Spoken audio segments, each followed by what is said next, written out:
Deus seja louvado, Deus seja exaltado e glorificado entre toda essa população.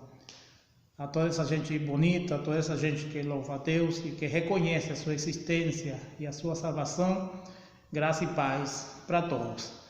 Bem, e na sequência a gente está falando nesta época, nesta oportunidade sobre Deus e a sua graça salvadora. E é importante reconhecer que todo o processo de salvação depende unicamente de Deus, através de Jesus Cristo. Ok, baseado numa pergunta ou num questionamento que foi feito sobre as obras da salvação. É dizer, o apóstolo Tiago, ele diz que a fé sem obras é morta, como dando a entender à pessoa que questiona que é necessário as obras para completar o processo de salvação. E nós vamos começar hoje falando sobre a questão das mudanças comportamentais e a graça de Deus. Veja bem, se a salvação é pela graça de Deus e ela se adquire através da fé, então todo o processo que encontramos no Novo Testamento também é executado pela própria graça. As mudanças comportamentais, as mudanças de caráter, a adaptação e aquelas mudanças internas, especificamente falando de moralidade, elas são executadas pela própria graça. Isso não é necessário que as pessoas se esforcem em querer mudar alguma coisa, porque aí então se cria uma religião ou um aspecto religioso, uma personalidade falsa e mentirosa. É diferente quando a própria graça executa o processo de mudanças que são requeridas. E isso a gente vai ver, e o tema de hoje é a graça santificadora. Existe a graça salvadora, que aqui está em Efésios capítulo 2, versículo 8, que diz: porque pela graça sois salvos por meio da fé, isto não vem de vós, é dom de Deus. E no versículo 9 que diz: não é por obra para que ninguém se glorie. Então está claro de que a salvação é uma obra específica de Deus e o homem não tem que fazer esforço nenhum para ser salvo. Todo o processo salvatório depende da cruz. Agora, o apóstolo Pedro, na primeira carta, capítulo 4, versículo 10, ele fala que a graça de Deus ela é multiforme. Em outra palavra, a graça ela tem várias formas de se manifestar. E assim como existe a graça salvadora, temos também a graça santificadora, que é a que vai executar essas mudanças de personalidade em caso de serem necessárias. Isso lo encontramos na carta de Paulo a Tito, capítulo 2, versículo 11 e 12. Vamos ler junto aí para que vocês compreendam e sigam a sequência bíblica. Diz: porque a graça de Deus se manifestou para salvar ou salvadora a todos os homens. A graça de Deus se manifestou para salvar a todos os homens. É dizer, que a graça está disponível para todo homem, não importando cultura, não importando nacionalidade, não importando raça. Não. A graça de Deus se manifestou para salvar a todo ser humano dentro da sua formação cultural, independentemente da que for, ou da forma em que se manifesta essa cultura. Agora, o versículo 12, ele nos dá uma dica interessante sobre a vida. Quando diz: ensinando-nos. Vamos seguir a sequência, o 11 e o 12 juntos. Porque a graça de Deus se manifestou, trazendo salvação a todos os homens, ensinando-nos. É dizer, quem vai nos ensinar é a graça. O verbo ensinar aí, no original, significa treinar. Em outra palavra, a graça vai nos ensinar, vai nos treinar, vai nos capacitar, vai nos preparar, vai nos direcionar. Direcionar a quê? Para quê? Continuamos o texto. Que renunciando à impiedade e às concupiscências mundanas, vivamos neste presente século sóbria, justa e piamente. observe que o processo de mudanças, de adaptação a uma determinada sociedade, isso implica mudanças comportamentais, mudanças de caráter, mudanças morais, uma readaptação, uma reformulação da vida humana.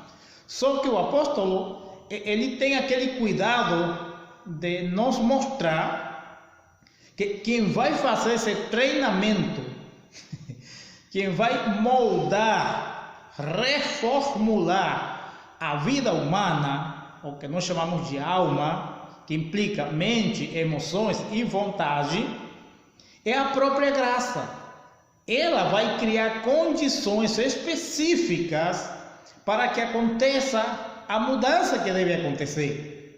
Pessoas que são mentirosas, por exemplo, pessoas que são fofoqueiras, pessoas que gostam de se meter em encrenca, pessoas que gostam de briga, que gostam de conflito, de confusões, entre outras coisas. Tudo isso existe no mundo. E não é que elas gostam, não, é que a mente inconsciente dela foi programada para serem assim. Só que por si mesmos, eles nunca vão alcançar mudar, até porque eles não veem motivo para isso. Cada um se sente seguro e confiado daquilo que é. Então ninguém quer mudar voluntariamente. Só que quando uma pessoa aceita a graça salvadora, atrás da graça salvadora vem então a graça santificadora.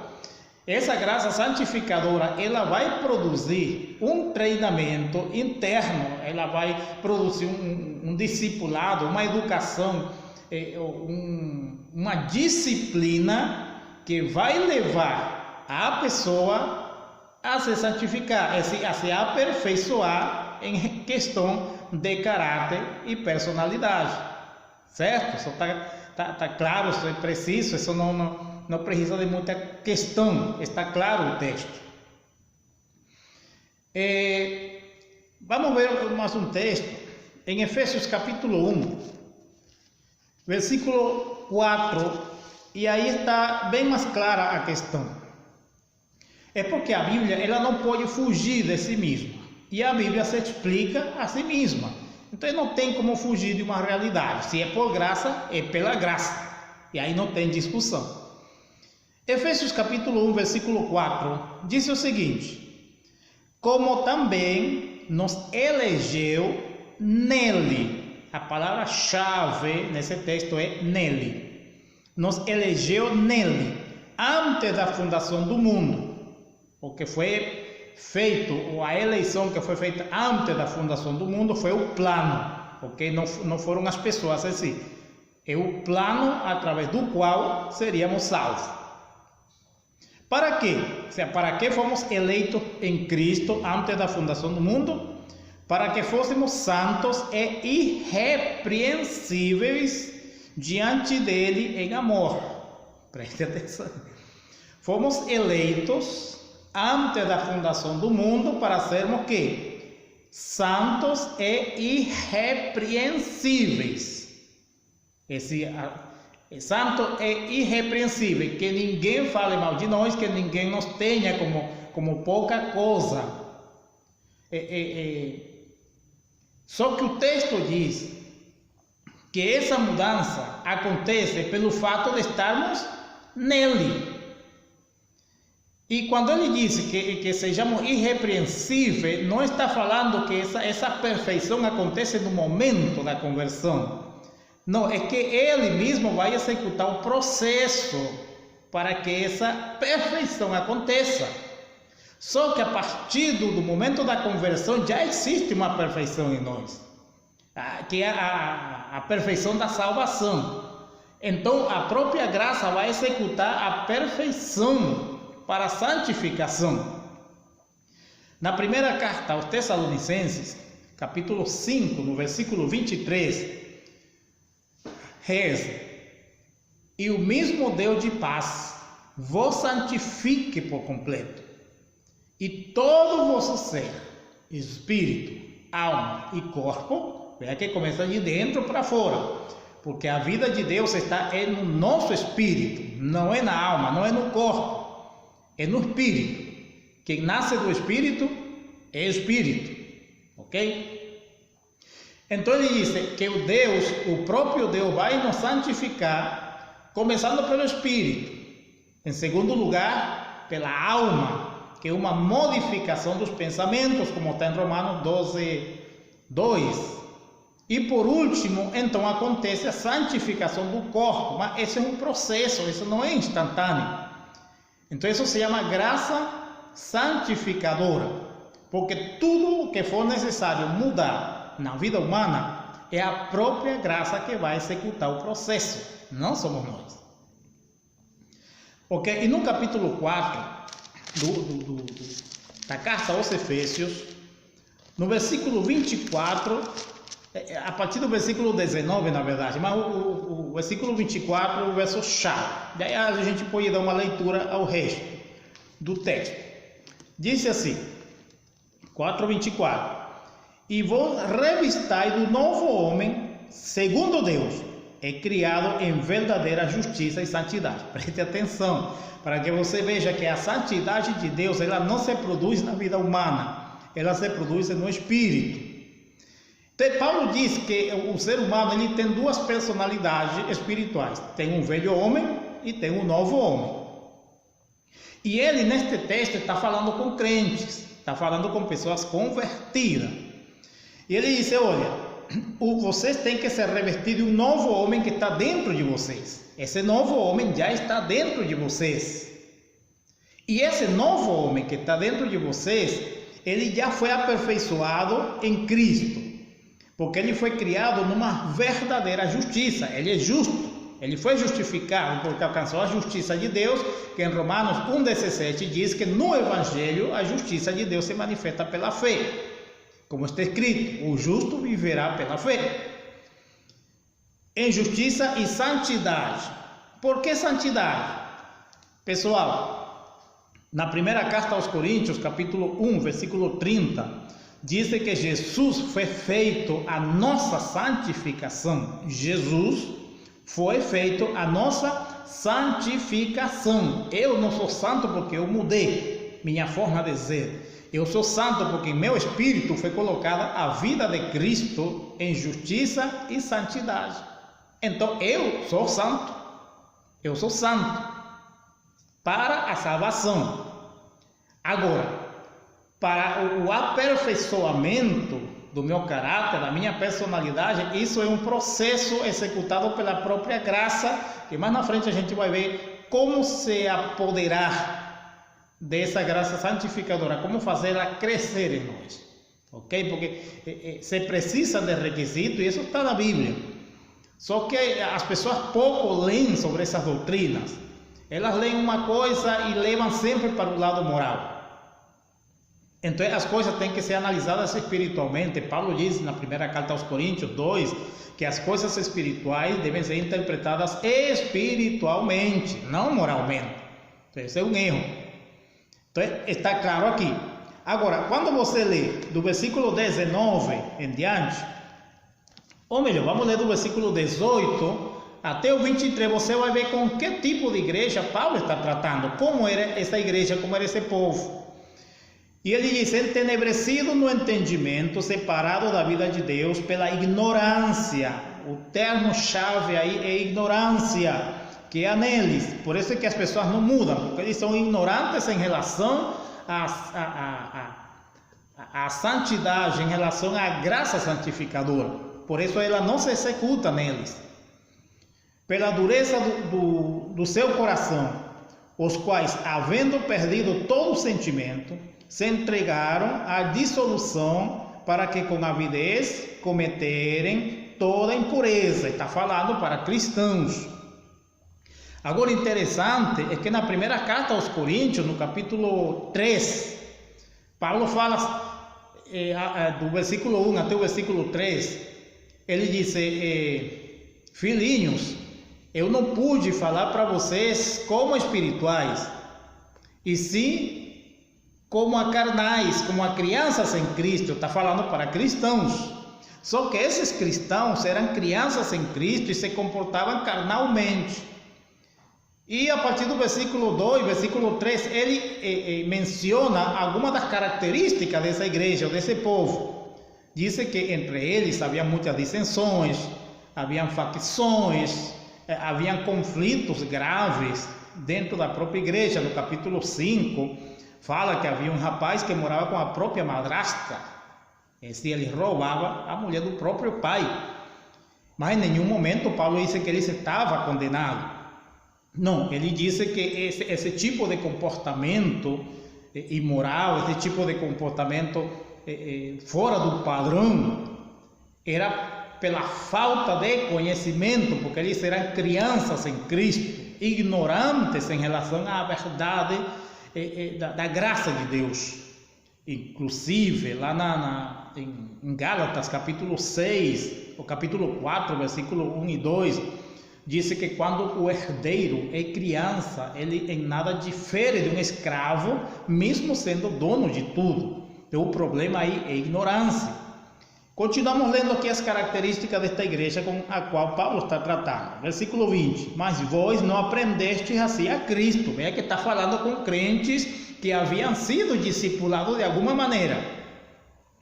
Se é que o tendes ouvido e nele fostes ensinados, como está a verdade em Jesus, que, quanto ao trato passado, vos despojeis do velho homem, que se corrompe pela concupiscência do engano, e vos renovei no espírito do vosso entendimento. Como se faz a renovação do entendimento? Através do conhecimento.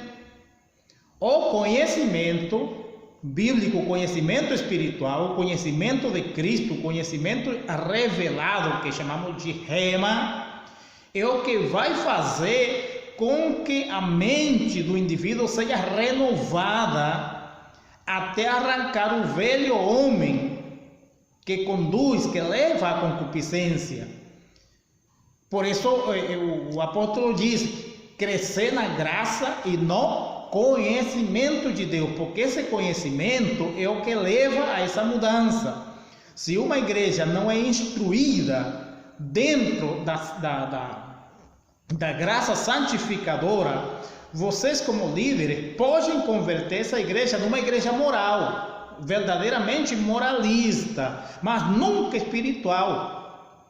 Uma igreja moralmente falsa, onde as pessoas têm medo de pecar, vivem no medo de pecar, vivem com medo de irem ao inferno, vivem com medo de serem condenados, vivem com medo de tudo, mas nunca desfrutam da graça de Deus e nunca acontece a mudança, porque eles não precisam de restrições, eles precisam de um conhecimento profundo da graça santificadora que vem através de Cristo Jesus.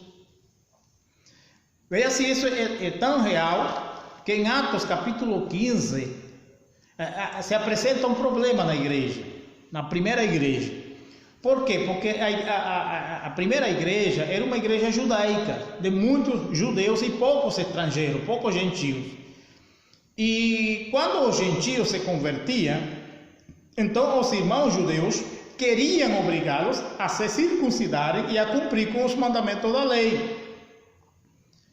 E aí então o apostolado se levanta para encontrar uma solução. Como é que vamos solucionar este problema?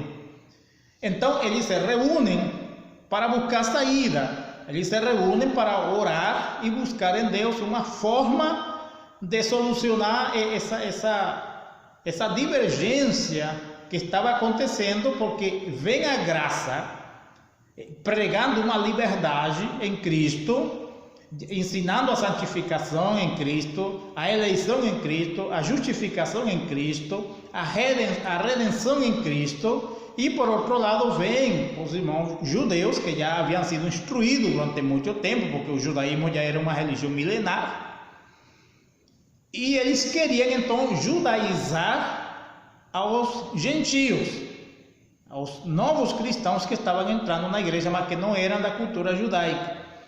Aí o apostolado se reúne para encontrar uma solução. E veja o que está no capítulo 15, versículo 9. E não fez diferença, falando de Deus, Deus não fez diferença alguma entre judeus e gentios, ou entre gentios e judeus, disse o escritor. Deus não fez diferença nenhuma. purificando o seu coração por meio de quê? Por meio da fé. Todos os processos salvatórios instantâneos são executados por meio da fé. Por quê? Porque a fé é a que toma posse da graça. E aqueles processos que são temporários, que são progressivos, também são executados por meio da fé. Não há diferença nenhuma, irmãos.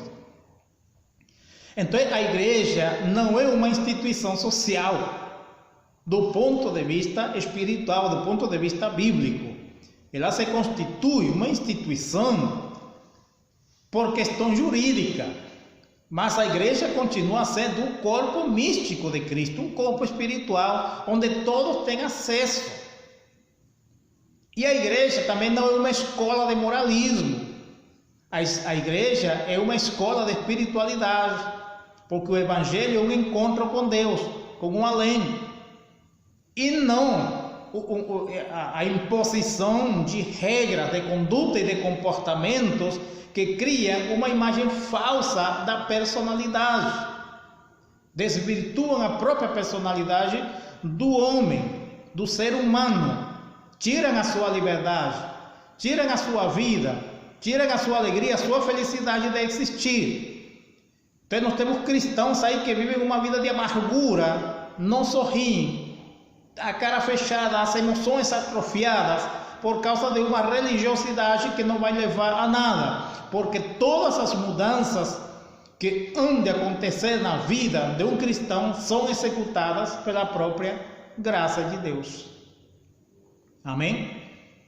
Há um texto que também eu gosto muito, que tem em Hebreus, no capítulo 12, Hebreus capítulo 12, onde o escritor também faz menção da atuação de Deus na formação do cristão.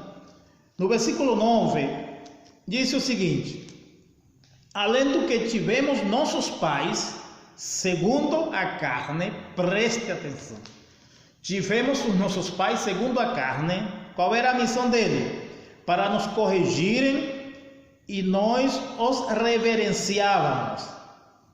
Não nos sujeitaremos muito mais ao Pai dos Espíritos. Deus é Pai de quem? Deus é Pai dos Espíritos. Deus não é Pai da nossa carne. Nós tínhamos os nossos pais segundo a carne para corrigir a carne, não para corrigir a vida espiritual. A vida espiritual pertence a Deus. E no versículo 10 é que está a chave. Porque aqueles, os nossos pais segundo a carne, na verdade, por um pouco de tempo, nos corrigiam como bem lhes parecia. Mas Jesus Cristo, para o nosso proveito, para sermos participantes da sua santidade. Há uma correção em Deus. Deus nos disciplina, Deus nos capacita, Deus nos treina. Deus nos dá o conhecimento, Deus nos dá a sabedoria, Deus nos dá todo o mecanismo que for necessário para nos conduzir à sua santificação, aquilo que Ele quer. E outra coisa interessante é que a santificação, meus irmãos, santificação não é essa ideia que a maioria tem de que santificação é andar de uma forma perfeita. Isso não é santificação. Santificação é ser consagrado para um serviço a Deus. Santidade é ser consagrado a Deus. É ser afastado de toda atividade externa, mundana, e ser consagrado para sermos do Senhor. E isso começa no mesmo momento da conversão. Ok? Resumindo, ou concluindo aqui o nosso tema. Bem, a graça de Deus ela é multiforme. Então Paulo em Efésios 2:8 menciona a graça salvadora. E em Tito 2:11 e 12, Paulo menciona, ou no versículo 12 especificamente, menciona a graça santificadora. Essa graça santificadora, ela se executa processualmente, é um tempo, isso leva um tempo. para fazer a mudança que for necessária na nossa personalidade. Mas ela não é a salvadora, ela é santificadora. A perfeição ela já foi executada em nós. Está em Colossenses capítulo 2, versículo 10 e 11, que diz que já fomos aperfeiçoados em Cristo. Todo cristão é perfeito em Cristo. Todo cristão é santificado em Cristo. Todo cristão foi eleito em Cristo. Todo cristão foi comprado por Cristo. Todo cristão é salvo e ele não vai perder mais a sua salvação, porque aquele que o Pai me dá, nunca eu jogarei fora, disse o Senhor Jesus Cristo. Então quem está em Cristo tem a sua vida eterna assegurada para sempre, para sempre. Ele não pode ser soltado das mãos de Deus, a não ser que ele cometa um ato de apostasia, faça uma renúncia consciente de Cristo ou do Evangelho. Só assim, que seria uma agressão ao Espírito Santo, com o qual já foi batizado, que experimentou. Mas de outra forma, meus irmãos, a sua salvação está assegurada por toda a eternidade. Ok? Estejam pendentes do próximo vídeo, que nós vamos continuar falando das outras formas e maneiras em que se manifesta a graça de Deus. Ok? Paz e abraços a todos.